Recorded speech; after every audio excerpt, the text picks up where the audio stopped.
service delivery challenges in South Africa, which stem from poor governance, corruption, and budget mismanagement. So we decided to find the National Community Dialogues Chairperson, Mr. Leonard Ncumbese, who is going to be breaking this down for us and, giving us more information and highlighting exactly what the impact is in terms of these challenges that we face. And Mr. Ncumbese is on the line. Good morning, sir. How are you this morning? Morning, Mhlekazi. I'm good, and how are you?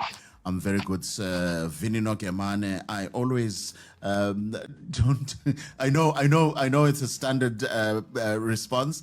Mhlekazi is not one of those things I'm comfortable with. And itandi lando bangathi si formal greet. Uxolo. Ndiyabulela kodwa ke.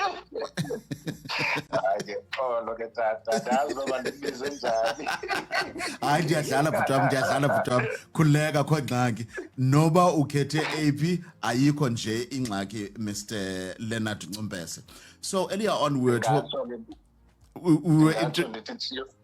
Adiva ke? Ndingatsho ndithi chief.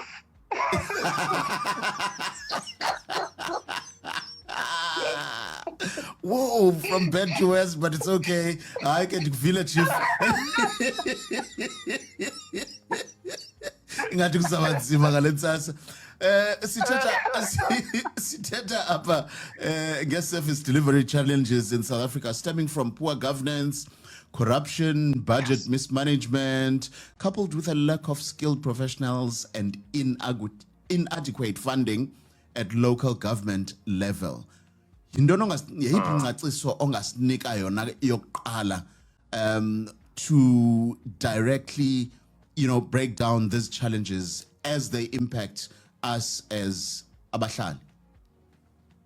Okay, quickly, first let me thank for this opportunity. Leonard Ncumbese, Chairperson and the founder of National Community Dialogues, which is an NPO, non-profit organization for service delivery issues and social justice. In National Community Dialogues was formed in 2023 due to the challenges that people are facing, especially on local government level, whereby every day people are complaining on service delivery issues. You name them, your potholes, your sewer, your water shortages, and many, many more that people are facing with. But to just go straight to the point or the core root of these issues, one is to employ people who are not qualified in the municipalities. Okay. Let me make an example. If there is a post that needs someone with a degree or whatsoever, and then you hire Mr. Ncumbese who's got matric, I'm making an example, and the requirements for that post need someone with a degree. And this person who is Ncumbese is employed there is going to lead people who are having qualifications. First of all, this Ncumbese will frustrate those people because one, he does not qualify to be there. Sure. He's just the other contributing factor is the issue of political deployment. Because Ncumbese knows someone, someone knows someone, and then Ncumbese then gets to be appointed to be the director while he's not even supposed to be the manager of that particular sector. Therefore, the people on the ground will suffer the consequences of because those decisions. They are served by the people or the person who doesn't know what to do, what he has to do, where he or she is. So therefore, we'll be having some complaints now and again because Sinomuntu is there who's not supposed to be there in the first place.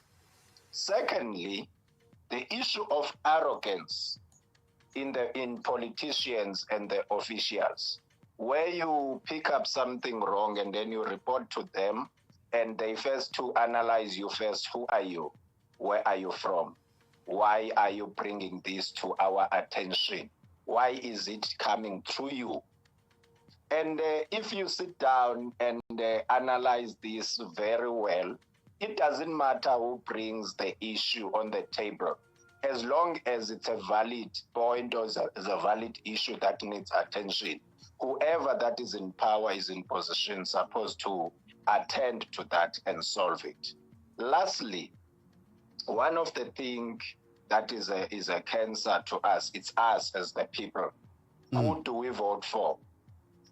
Is one of the contributing factors in the issue of service delivery. The decision on us as people on the voting day is the one that leads us to the crisis that we are facing in South Africa. We don't vote based on what we want to achieve or what we want to be done, but we vote on driven by the issues like your food parcels, your social grant, and who do I love and whatnot. It's not about who you love or hate, but it's about who can do the job better. Yo, wayixaxisa Mr. Ncumbese. Ndicela ubuza ke ngoku. Going forward, what would you masiqale sithethe ngevoter le ugqibezela ngayo? What would your suggestion be in terms of educating people in terms of how they should vote if they want service delivery to be key of what they are looking at? You know, eyona nto ebaluleke kakhulu umsasazi yoba first of all, before we go to voting fever or voting days, people in the communities from your own ward, your own community, they must have imbizo. Like they must have some dialogues. Unfortunately, I'm the chairperson of the National Community Dialogue, so I will now and again use dialogues. They must have dialogues whereby they discuss these things without involving political parties. Sure. Ordinary residents. They must have dialogues where they discuss these things. Yes, we have made a mistake. We voted this and it didn't work for us. We voted it again. It didn't work for us. We voted it again. It didn't work for us. How do we vote in the next elections? Who do we vote for and why? You get what I mean? And then it must not be the matter of a political party per se. It must be the matter of who do we identify in our community who can represent us, who can stand on our behalf, who can be in the council and represent us, not represent his or her political party, but represent the needs of the community, the services that we need as the community, someone who gets involved when we have issues. Until we get to those dialogues, we do those dialogues in our communities. When the voting fever comes, where these politicians will come door by door and making empty promises, making noise, asking for votes, until we get to that level as communities, we will never get out of this mess that we are in. Right. Mr. Ncumbese, sorry, Ms. V here. You know, you're mentioning dialogues now, and as we are heading to the local government elections next year, are you planning as your organization, the National Community Dialogues, to carry on these dialogues so that you can educate people when it comes to what to listen for and what to nitpick okanye bajonge ntoni before bavotele parties for the next coming local government elections next year? Thank you, Ms. V, for this question. We would love to do this all over South Africa, in all the areas, in all the wards. Unfortunately, we are limited because of the resources and funds. That is why we got to see our government copycatting our idea of the National Community Dialogues, and we see what is called national dialogue. and then where we have heard that they're going to spend more than 700 million doing dialogues. And you ask yourself, what is it that we're going to achieve by that? Because if you can sit down and analyze that, that is a politicking ticket. It's a strategy, campaign strategy for government to maintain the votes or to win elections. Unfortunately, that is a ruling party. You see, instead of them coming to the existing national community dialogues, NPO like ourselves, and say, look, we have seen you doing ABC. Can we collaborate? Can we work together with communities, different ward, different municipalities, and do this as you are already doing? Let's work together because you are on the ground. You understand exactly what people are facing with, what are the challenges they're dealing with. Can we work together and make sure that we do this, lead us in this process? Then if it was going to be like that, I can assure you, when 2026 local government elections come, people would know exactly who and what to vote for. Mr. Ncumbese, ndinomdla to find out now, as in National Community Dialogues Chairperson, in National Community Dialogues, yenzani ukwazisa abantu ba nina, you have this opportunity of organizing yourselves, getting together, having this dialogue, and be able to make decisions that will better your situations. What are you guys doing in that regard, if there is anything you are doing?